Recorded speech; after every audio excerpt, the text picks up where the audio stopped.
Okay, so the other day I made a spontaneous video concerning a way to get the stuck rubber boots from spark plugs out.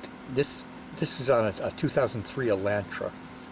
And, I wasn't planning on doing it, so I left some things out. And I just wanted to go over, I'll put the link to that original video in there for the stuff that I'm not going to repeat. But, so first of all, yeah, so these are the spark plug wires, and so this is what they look like here. This is one that came when I tried to pull it out. It pulled out, but you can see at the end here the rubber thing was actually attached to that, and it pulled off. These are the rubber things here.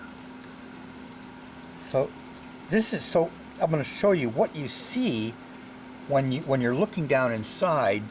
You see the spark plug, sticking out through here. Let me just do that. So this is what you see when you're looking down into the hole in there. This is what you see, and you can't really tell what's going on. You can only see this outer rubber thing because it's dark in there, and you can see this spark plug kind of sticking up. But that's all you see. Okay, so at any rate, yeah, I had mentioned how I had tried to rip it out using a wire with a hook on it, and you can see what happened. This was the first one I was trying to rip stuff up. It was fragmenting. Okay, now here's one of the fragments that it broke up into, and I went ahead and I reinserted the things back in there. I put the T6000 glue on there, and waited a couple days, and then tried to pull it out using a lot of force, twisting back and forth, twisting back and forth. This is the only one that it's stuck on. There's the boot. It's stuck on there, and yeah, there's the wire that went with that one, because I pulled the wire completely out and then twisted back and forth. This one came out. So I had also mentioned this half-inch copper tube that I used.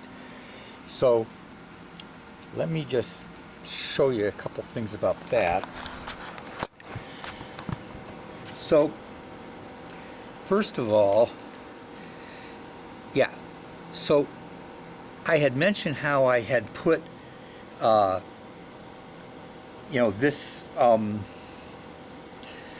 this thing here is how I did it. I put this here. I hammered it in because I had squeezed this pipe because it's loose. This inside diameter is too big for this, so it's going to be loose. But since I'm just ripping apart rubber, it didn't have to be super tight. So what is this thing again? Yeah, so this thing, what this was, it's just a adapter for a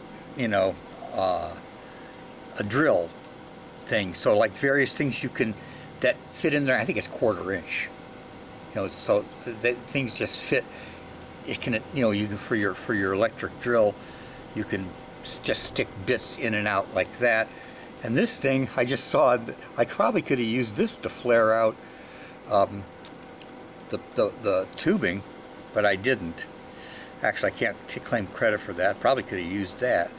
So that's what this is. It's just for a standard drill thing, and I just turned it around and put it on the inside of the tubing. And after I'd crimped the tubing in the vise so that it would be tight, and I actually squeezed it enough to where I had to hammer it in, which really, yeah, as I said, since it's just ripping apart rubber, it didn't have to be real strong, and yeah, so that's what, so like you look down in here, there's one, you can see that what it kind of looks like in there. And then here's another one that ripped more out. Yeah, this was the spark plug that you could see the rubber still on it. So it just tore it off right there. Okay, so yeah, I'll just mention that. So why is it like that? So I'm looking up, why do these things stick like that? It's because it's running too hot. That rubber's not supposed to melt. And it's running too hot. So I thought I would also show you. So yeah, the other thing is when you shred that, yeah, I should have mentioned in the video. Yeah, so it's like I'm shredding that rubber in there with that tubing. So I've got compressed air. So that's the main way, because you're not going to undo that plug, that spark plug, and just let all that rubber fall down into the cylinder. So you got to get that out of there before you remove the plug. So that's one thing that I have, and that is, and then the other is a shop vac. So that's what I used to get that loose rubber out of there before I pulled the plug. And then I also had mentioned that I had that long needle nose pliers and that I had sanded it down. This is how I did that. This is, a power sander that I put in the handle in the vise, and yeah, because you're not going to sand one of those screwdrivers down like using a file or by hand. So you need a power sander of some kind, whether it's a belt sander or whatever else it is. So I wanted to show you those things. And then, so the other thing is about the getting hot enough to melt, because these things are not supposed to melt. All right, so I'm looking this up, and basically what it says is that it's running too hot, which normally it's because the mixture's too lean. And looking at the plug, look at the whiteness there. Yeah, that's what that means. So I looked this up, yeah. And so how does that happen? Okay, probably the fuel injectors are not completely plugged. Although I have to say, the car always ran perfectly. Okay, right now it's got 228,000 miles on it. I put these plugs in 100,000 miles ago, and my decision to change them wasn't based on that the car wasn't running well. The car was running just fine, at least as far as I could tell. But when I got this, first of all, encountering the melted rubber, and then seeing the whiteness on there and looking this stuff up, and I realized, I've been using what's called non-top tier gas all this time. I'm not going to name the place that I get it, but it doesn't have detergent in it. I'm saving at least 10 cents a gallon on it, but this looks like this is the price that I paid.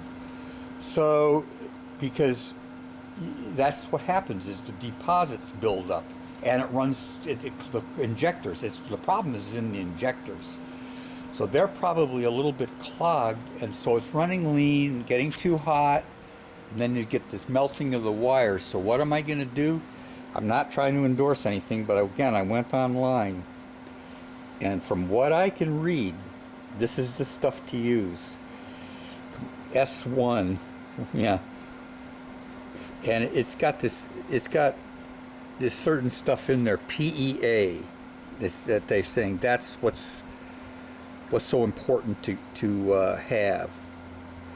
And anyway, so I've decided two things. First of all, I'm gonna run this tank of cheap gas down to low, and then gonna go ahead and fill it up with some so-called top tier gas that's got the detergents in there they want it to have, because this red line stuff also said for best results don't use it in non-top tier gas to begin with. So yeah, that stuff wasn't cheap. So I'm going to go ahead, run the gas down to pretty low, and then fill it with the top tier gas.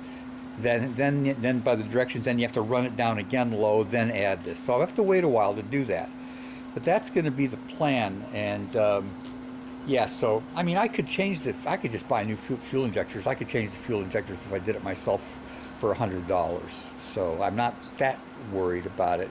But first I'm going to try to clean it and see if that won't do it. And I think I've covered pretty much all the stuff I wanted to mention that I didn't say in the other video.